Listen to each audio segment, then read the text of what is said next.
যে পড়তো ও তাকেই খেয়ে তাহলে তোর কষ্ট দূর হয়ে যাবে।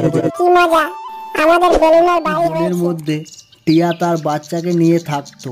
ঈগল মশাইয়ের বাড়িতে কাজকর্ম করে কোনো রকমে তার মেয়েকে নিয়ে তার সংসার টেনে টুনে চলতো। পাশের বনে থাকতো একটি দুষ্টু শিয়াল।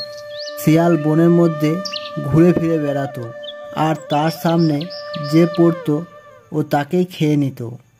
একদিন বাঁদর ও তার বাচ্চা বাজার থেকে কিছু বেলুন নিয়ে বাড়ি ফিরছে, আর টিয়ার বাচ্চা সেটা দেখে তাদেরকে বলে, বিল্টু, এই বেলুনগুলো কোথায় পেলি রে?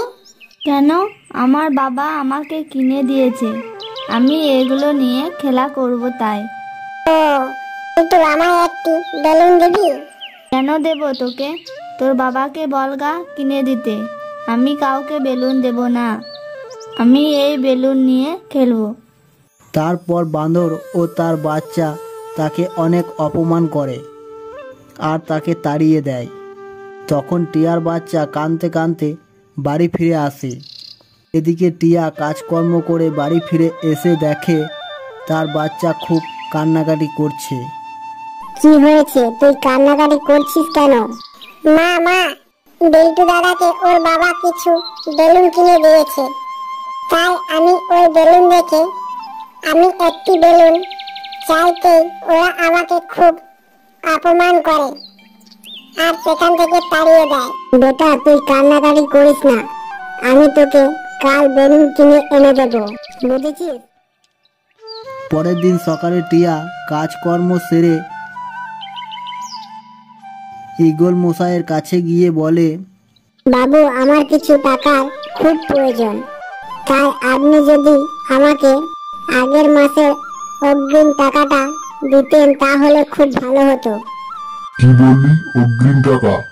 বাবু, আমার খুব প্রয়োজন টাকার, তাই বলছিলাম।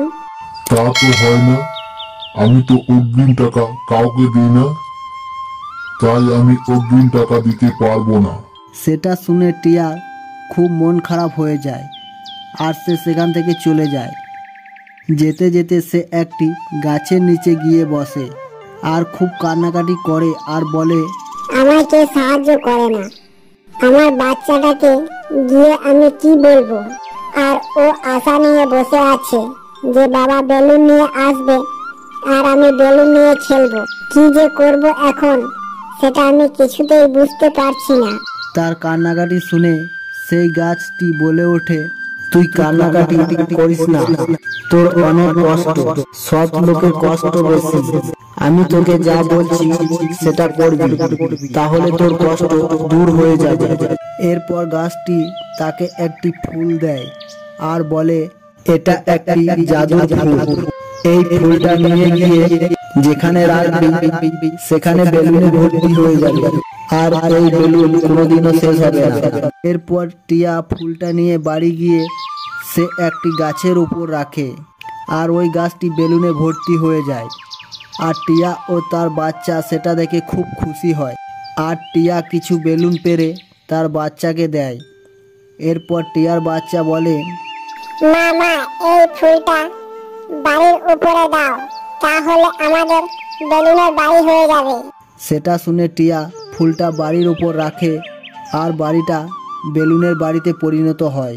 তখন তারা খুব খুশি হয় আর বলে, কি মজা, আমাদের বেলুনের বাড়ি হয়েছে।